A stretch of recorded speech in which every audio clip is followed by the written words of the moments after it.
Hi, Tanna Marshall here with your Feel Good Friday message. And today I want to talk to you about negative programming. We all have a lot of negative programming that we might not even be aware of. And a few weeks ago I talked about love and loving yourself and looking in the mirror. But we can do all that, and there might be this inner dialogue that we're not even aware of. And I'll tell you how I became really hyper aware of it a couple of weeks ago. I was watching Extreme Makeover Weight Loss Edition with my mom. I love this show because I think it's so incredible. These people who go on there and they put themselves out there in practically nothing, and we can see everything. I think they're so brave, and what an amazing journey that they go on for this transformation. And it's not just their body, it's their mind and their spirit as well. And what happened was, after every commercial, they would flash back to the beginning of the show and show them at their original weight that they came into the challenge with, which was usually somewhere between 300 and 400 pounds, sometimes more. And my mother has a little bit of dementia, so she doesn't always remember things moment to moment. So every time they came back from a commercial and they showed that original picture of how big they were, she would make a comment like, "Oh my goodness, how do people let themselves get this way? Don't they reach a certain point and realize, oh, I should stop eating, I should lose weight?" And it just made me cringe because it was just so, she didn't mean to be mean, but it was, and I'm being critical, I'm saying that she was mean, but we're so programmed to be critical and judgmental of anything that we see that doesn't fit what we consider to be good or normal. And that made me so hyper aware of that, especially since it was every commercial break we came back and, oh, what's wrong with these people? And it made me sad, and I can't even really go into it with her because my mom isn't going to totally understand. It's not just about what you eat. It is emotional. It is spiritual. It's what's going on the inside that's showing up on the outside. And it made me really aware, and I made this new commitment to myself to really stay conscious of what I'm thinking and how I'm feeling and how I'm reacting to people and things around me. Because our society these days almost encourages us to be that hypercritical, judgmental person. I mean, look at how many reality shows require you to be a judge, and you can determine the winner of a competition. And think about when something or someone crosses your path and you immediately start thinking, what is wrong with them? And sometimes it's something they have no control over, like maybe somebody has acne, maybe somebody has crooked teeth, or it could be something like their weight, or maybe they've decided to have a purple mohawk, or maybe it's the way they're dressing, maybe it's different than the way you dress and you don't understand it, and so you immediately go, ugh.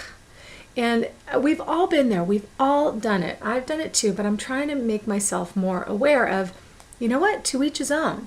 And everybody has their own opinion and they're entitled to it, and it's okay. None of them are right. None of them are wrong. If you don't agree with them, it doesn't mean they're wrong.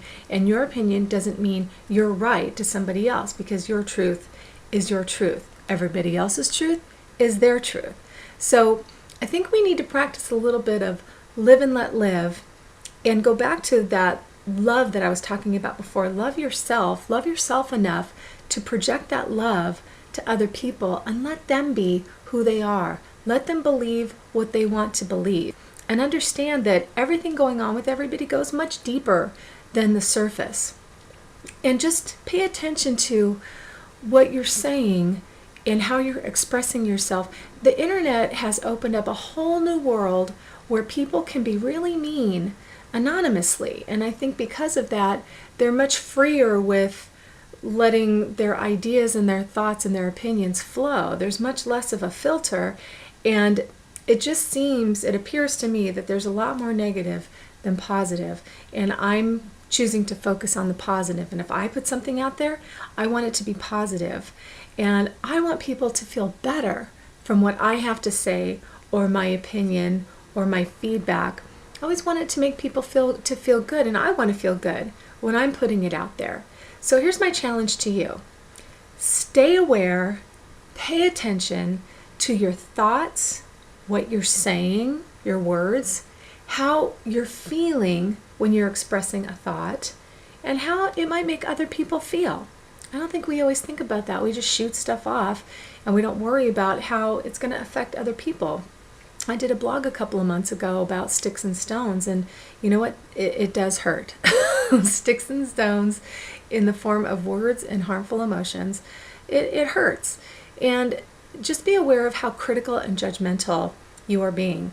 I was raised this way, and I realized this years ago when I noticed, wow, both of my parents were very much like, oh, look at that, and what's up with that, and what's wrong with them, and they don't mean to be mean or judgmental. It's just a knee-jerk reaction because who knows, maybe their parents were like that. I don't remember my grandparents being like that, but you never know. So they got it from somewhere, and we get it usually from our parents or society in general.